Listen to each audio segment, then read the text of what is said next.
Buenas noches, queridos hermanos, que Dios les bendiga. Me siento muy contento de compartir con ustedes esta nueva lección. Recuerden, estamos estudiando el libro de Apocalipsis y estamos en la sexta trompeta.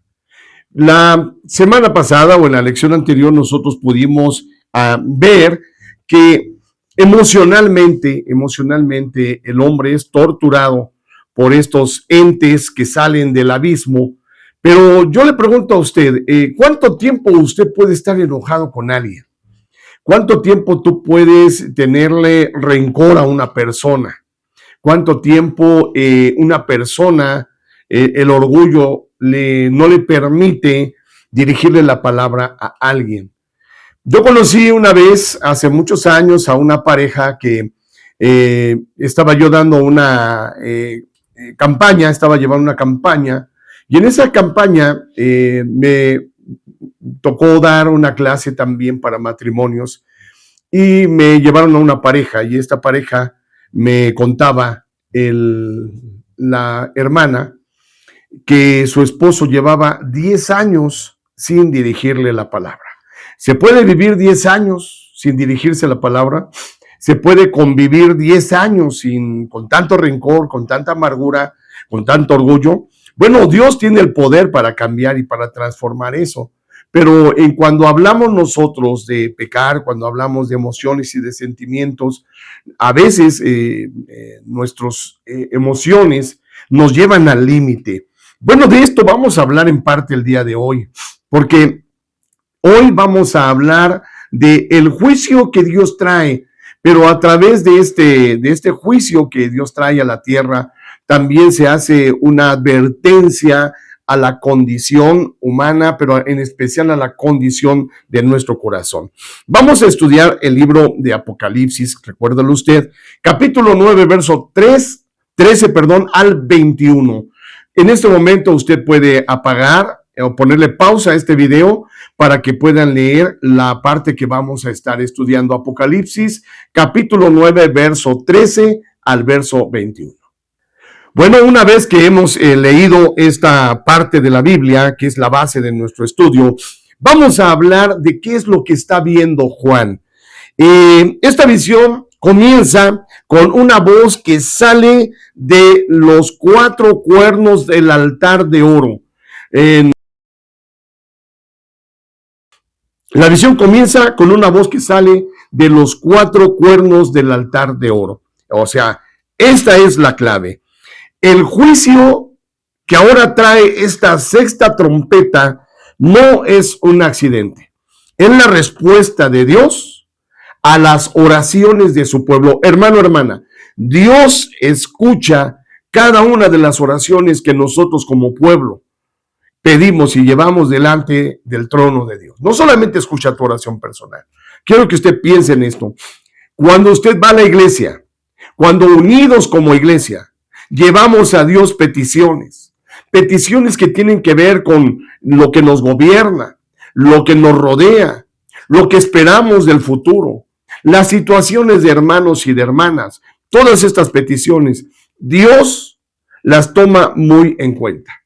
Así que, hermano, cuando usted va a la iglesia, haría muy bien en que cada vez que la iglesia está unida en oración, usted cierre sus ojos, impulse esa oración con su pensamiento, con su asentamiento emocional y mental y espiritual, y usted diga sí, un amén a aquello que está uno pidiéndole a Dios, porque Dios toma muy en cuenta nuestras oraciones. Dice aquí que hay 4 ángeles que son desatados. Estos ángeles parece que están controlados, están atados en el gran río, junto al gran río Éufrates. Y entonces, estos son ángeles buenos. Estos ángeles son agentes de juicio y de pronto son desatados. Nos habla también de que hay un ejército con una cantidad de jinetes impresionante.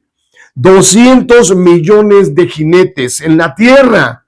Nunca se ha conocido un ejército con 200 millones de soldados. Este tiene 200 millones de jinetes, de soldados. Entonces Juan describe a estos caballos, a estos jinetes, estos caballos que están montados por estos jinetes que lanzan fuego, lanzan humo, lanzan azufre por la boca. Interesante.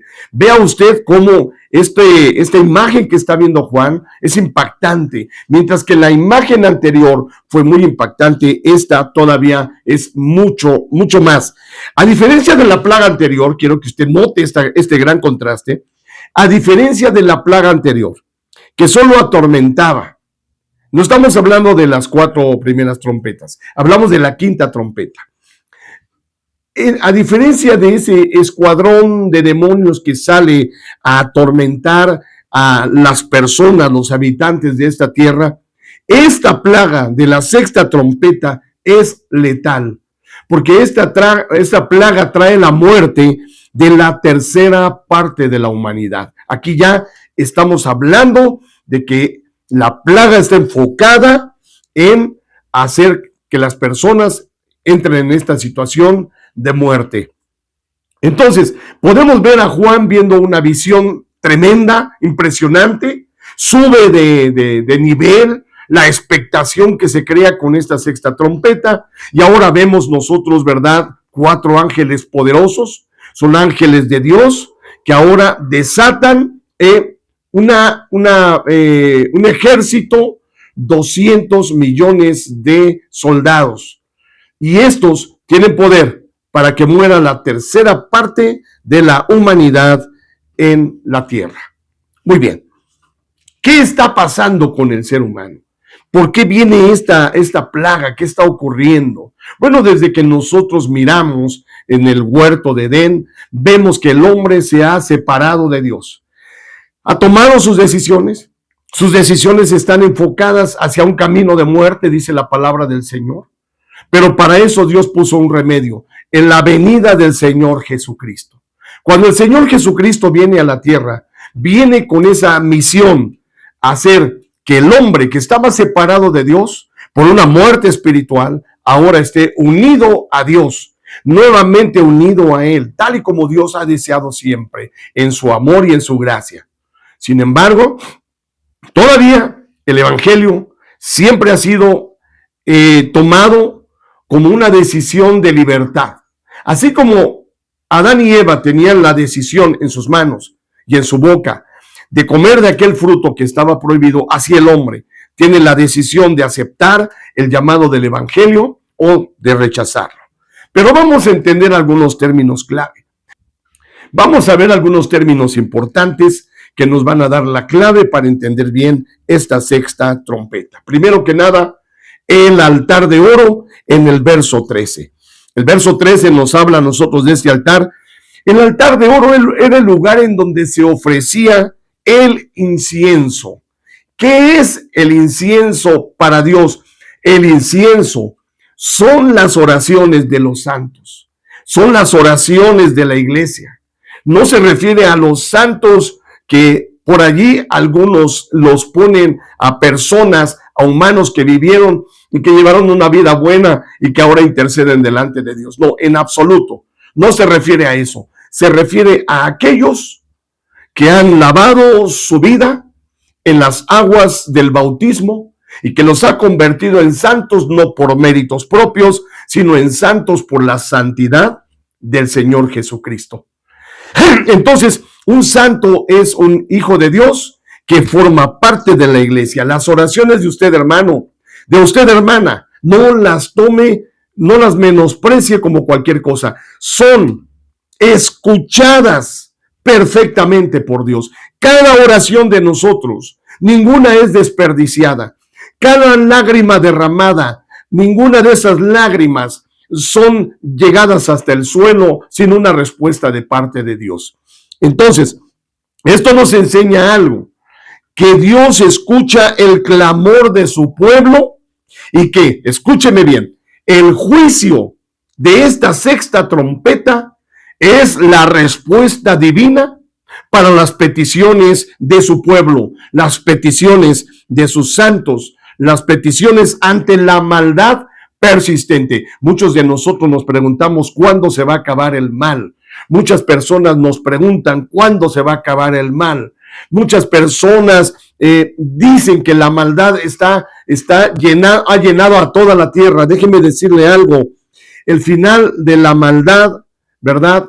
De la maldad persistente ha llegado desde el momento en que el Señor Jesucristo fue llevado a esa cruz por la maldad, fue puesto en ese sepulcro por la maldad, pero el Señor Jesucristo resucitó para destruir esa maldad. Quiere decir que si hay maldad, la maldad nos da a nosotros dos opciones. La opción de buscar a Jesucristo, la opción de ser obedientes a Jesucristo haciendo el bien en nuestra vida, o la opción de hacer la maldad, de buscar el camino de la desobediencia. Hermano, la cuestión de la maldad es una cuestión de decisión. Usted va a decidir si hace mal o hace usted bien. Pero aquí viene la siguiente imagen. El río Éufrates. Bueno, el río Éufrates era una frontera, este río era una frontera que protegía a Israel en la parte norte de su territorio. ¿De qué lo protegía? Lo protegía de Asiria y lo protegía de Babilonia. En la Biblia, el Éufrates representa, escúcheme bien y anótelo si gusta, la frontera de seguridad. ¿Tú te encuentras en tu frontera de seguridad? Cuando nosotros nos encontramos en nuestra frontera de seguridad, nos estamos refiriendo en qué lado tú te encuentras, en el lado donde viene la destrucción, donde viene el malo, donde aparece Apolión, donde aparece Satanás como destructor, o estás de este lado, donde está el Señor Jesús con su pueblo y protegiendo a toda su iglesia. Cuando el Éufrates se cruza, el juicio es inminente e inevitable. Cuando esa frontera es cruzada, no es para la destrucción de su iglesia, sino es para la destrucción, más bien para el juicio contra la humanidad. Pero recuérdelo, dice que es solo la tercera parte, lo cual implica que no es un juicio final.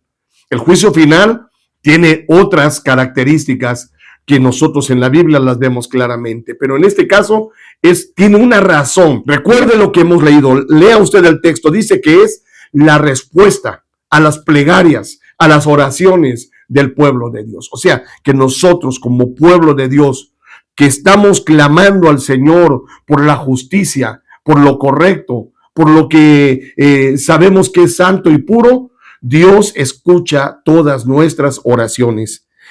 Ahora, vemos nosotros que los dragones echan fuego, humo y azufre en el verso 17. Déjame decirle algo. Son los colores de las corazas, ¿verdad? De lo que nos llama la atención en el verso número 17 y lo que sale por la boca de los caballos, ¿verdad? Este fuego, este humo, este azufre, son tres cosas que cuando aparecen en la Biblia significan juicio, significan destrucción total. Viene una destrucción total que consume todo a su paso y que representan el carácter infernal de este juicio. O sea, que el carácter infernal no se refiere a que es Satanás el que va a provocar esto, sino que de parte de Dios trae este carácter de algo que suena a lo que es una pequeña muestra de lo que será el infierno. Cuando una persona pasa por este juicio, el juicio arrasa con todo. Llega a la parte más profunda de su corazón, llega a la parte más profunda de sus sensores emocionales y espirituales, llega allí a donde el hombre rechaza constantemente a Dios y es ahí donde el juicio toma su lugar. Y entonces aquel hombre va a sentir, va a experimentar tristeza, va a experimentar desesperación, angustia total, angustia porque las oportunidades de aceptar a Cristo se le están yendo. Eso es el infierno. El infierno es la angustia completa, la angustia eterna de saber que se despreció el regalo más hermoso que Dios le dio al hombre, y es el Señor Jesucristo. Imagínese usted, este es un juicio impecable contra la tierra. Y en el verso 19 nos dice a nosotros que estos caballos tienen colas de serpientes. Bueno, al igual que en la quinta trompeta, hay un daño que viene detrás. El juicio no solamente es frontal, sino también hay un daño que viene colateral, un daño que viene por detrás. O sea, no solamente destruye por el frente, sino que dejan un rastro, un veneno, ¿verdad?, que hace que estas personas, que hace que la humanidad se pierda, ¿sí? Entonces, qué tremendo es lo que trae esta trompeta, un juicio en donde el hombre está expuesto a sentir, a tener los sentimientos más profundos y que hace que el hombre busque su propia destrucción. Ahora vamos a ver una aplicación a nuestra vida personal, a nuestra vida moderna. ¿Cómo esto se conecta con el mundo de hoy? Bueno, la hora exacta le pertenece a Dios. Este texto nos dice que los ángeles están preparados para un momento específico. Vea usted el verso 15. Esto nos enseña que el tiempo no es nuestro, no nos pertenece a nosotros. El mundo cree que la paciencia de Dios es debilidad. Muchos piensan que Dios, en su amor, aunque yo haya llevado una vida destructora, de destruir, de autodestrucción, aunque yo haya llevado una vida disipada y alejado de Dios, muchos piensan que Dios en su gran amor me va a perdonar al final de todos los tiempos en ese juicio final. Pero querido hermano, la realidad no es así. Esta es una antesala del juicio final. Es una muestra solamente de cómo la justicia de Dios puede traer dolor y tristeza para el ser humano y condenación. El mundo piensa, ¿verdad?, que el tiempo le pertenece. Las personas piensan que siempre va a haber un mañana lo hago, mañana lo acepto, mañana lo voy a tener. Debemos de vivir, hermanos, todos con un sentido de urgencia inmediata. Sí, hermano, a veces pensamos que lo que hoy podemos hacer, si lo dejamos para mañana, lo podremos resolver. Pero el Señor Jesucristo dijo que baste a cada día su propio afán. Hay afanes que son para hoy. Hay decisiones que se tienen que tomar hoy. Muchos dicen, oh, este domingo no pude ir a la iglesia. Oh, este día yo no pude leer la Biblia. Oh, este día yo no pude orar. Hermano, hermana, este tipo de estilos de vida no son los que Dios espera de su pueblo, porque si no los espera de la gente que no es su pueblo, Dios mucho menos lo acepta de su pueblo. Todos pensamos que un día de mañana siempre estará la iglesia abierta, que el día de mañana siempre habrá una oportunidad, que siempre el día de mañana yo voy a poder estar con el Señor y voy a poder vivir como Dios quiere que viva. Hermano, hermana, el tiempo no te pertenece, le pertenece al Señor. Porque cuando Dios decida que el juicio se ha de ejercer, la hora exacta le pertenece a Él. Pero cuando hablamos de este juicio del que en este momento estamos ahorita hablando, nos referimos a que es Dios el que tiene el control hoy y siempre. Así que, hermano, reflexiona. Si tú eres de aquellos que de pronto dice, oh, yo creo que el domingo va a estar abierto, no hay problema, yo voy, ten mucho cuidado, porque tú no sabes la hora exacta. Si tú dices, oh, no necesito hoy alimentarme de la palabra de Dios, o solamente oro a Dios cuando tengo necesidad, ten mucho cuidado. Sí, escucha a Dios tus oraciones, pero Dios también pesa los corazones. En el verso 20 y 21 es impactante lo que aquí vemos, la aplicación que vemos aquí, porque dice que después de ver, fíjate bien, la humanidad, después de ver morir a 1/3 del mundo, los sobrevivientes, qué triste, no se arrepintieron. ¿Cuánto tiempo puede usted estar enojado con alguien? Y no me refiero a que Dios esté enojado con usted, sino ¿qué necesita una persona para regresar de su enojo a el perdón? ¿Qué necesita una persona para disipar su rencor, su enojo, su amargura? ¿Qué necesitas ver para entonces entender que Dios te ama, te quiere y desea que tú seas obediente a Él. Esta es una aplicación impactante porque dice que la humanidad aún así no se arrepintió. Acabamos de pasar una pandemia. Esta pandemia fue terrible. Se fue en el año 21 y 22, 2020, 21 y 22, estábamos con los estragos del COVID. Muchas personas en ese tiempo se arrepintieron. Yo recuerdo que para aquellos días en nuestra congregación hubo más bautizos que en otras ocasiones.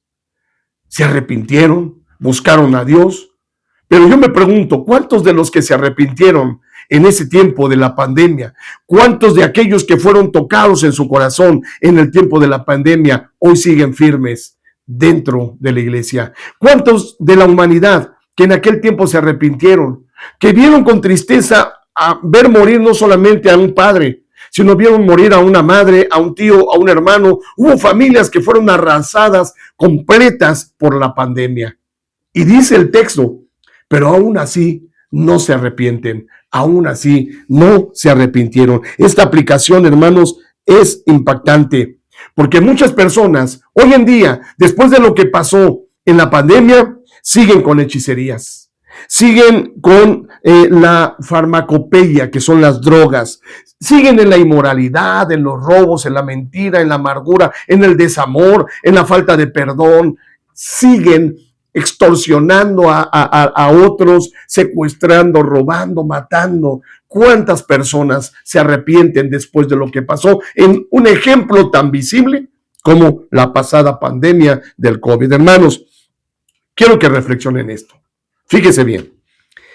El castigo por sí solo no cambia el corazón. El castigo por sí solo no cambia el corazón del hombre. Hoy vemos cómo el mundo se encuentra en una crisis muy grande, pero en lugar de buscar a Dios, muchos se aferran a sus ídolos modernos, a la tecnología, al dinero, al placer, a sus propios orgullos, emociones negativas como el orgullo, a su enojo, a su rencor, a las dudas, a el qué dirán. Se aferran a estos ídolos modernos. No se necesita tener un ídolo de piedra o de barro para decir soy idólatra. Hay muchos que guardan ídolos y adoran ídolos de manera anónima o muy discreta, pero siguen adorando ídolos. El ser humano, incluso ante las catástrofes más terribles, más fuertes, prefiere a sus ídolos antes que el arrepentimiento. Esto es algo increíble. ¿Cómo es posible que una persona, y esto yo siempre lo he enseñado, pudiendo vivir bien, quiere o prefiere vivir mal? ¿Cómo es posible que el ser humano, recibiendo tanta gracia de Dios, tanta bendición de Dios, no tiene ese deseo de buscar a Dios y arrepentirse? Quiero que, hermano, antes de terminar, pasemos por esta pequeña actividad de reflexión. Pero, querido hermano, vamos a pensar un poco. Aquí tengo algunas preguntas que, si tú quieres, puedes responderlas de manera personal, ahí en tu libreta de anotaciones, pero reflexiona en ellas. Fíjate bien. Después de ver morir al tercio de la humanidad, lo más lógico sería pedirle perdón a Dios. Cuando yo he visto aquí que cuando hay, por ejemplo, terremotos, hemos pasado por terremotos aquí en la Ciudad de México, yo he podido ver a gente arrodillada pidiéndole a Dios que le salve, pidiéndole a Dios que pare el terremoto. ¿Y sabes qué ocurre? El terremoto no para, el terremoto continúa, pero el terremoto hace que salga algo de nuestro ser, de nuestro corazón. Al menos esa persona se ahinca, se arrodilla y le pide a quien sí lo escucha, le pide ayuda. Esto es bueno. Qué bueno que ocurre esto. Pero ¿qué pasa cuando el terremoto pasa? Muchas personas vuelven otra vez a su vida normal. ¿No crees tú que después de ver morir a tantas personas durante la pandemia, tantos seres amados y queridos, sería lo lógico pedirle perdón a Dios por nuestros propios pecados, por nuestro propio estilo de vida. ¿Por qué usted cree, hermano y hermana, por qué usted cree que el ser humano prefiere morir antes de doblar sus rodillas ante Dios? ¿Por qué? ¿Por qué esto? Reflexiona un momento.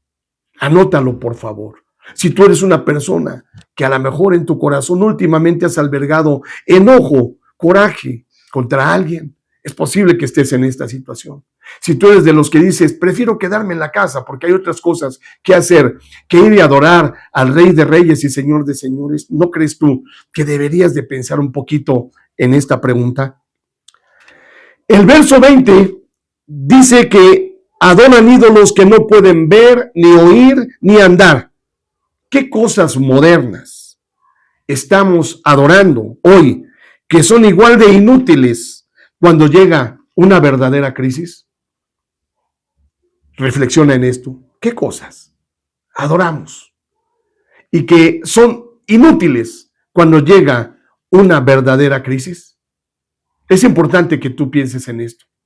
Cuando tú a veces piensas solamente en cuánto vas a ganar, cuánto vas a perder, a quién le va a disgustar que te vea en la iglesia, o qué es lo más importante que tienes que hacer en lugar de adorar a Dios, o en lugar de leer su palabra, o en lugar de orarle, ¿no crees tú que deberías de sentarte a enumerar aquellos ídolos que tú, quizás sin darte cuenta, estás adorando más que a Dios? Cuando tú escuchas más la voz de este mundo que la voz de Dios, entonces tienes un ídolo moderno. ¿Hay alguna trompeta, una advertencia que Dios ha estado tocando en nuestra vida recientemente y que hemos decidido ignorar pensando en que tenemos tiempo? ¿Hay alguna trompeta, una advertencia que Dios ha estado sonando en tu vida y que tú dices, bueno, no hay problema, no le hago caso a este llamado porque sé que voy a tener tiempo? Hermano, piensa en esto. Si tú eres de los que piensan que siempre estará Dios para ti cuando tú lo decidas, entonces deberías de pensar muy bien en esto. Querido hermano, quiero cerrar con esto. La sexta trompeta nos enseña una verdad significativa. El juicio por sí solo no cambia a las personas, solo las revela. Revela qué clase de personas son, cristiano o no cristiano. Si el amor de Dios en la cruz no nos mueve al arrepentimiento, el miedo al juicio difícilmente lo hará. No esperemos a que el Éufrates, nuestra línea fronteriza de seguridad, no esperemos a que el Éufrates se seque para voltear nuestro rostro a nuestro bendito Dios. Así que, hermano y hermana, gracias por tu atención. Que Dios te bendiga, mi hermano.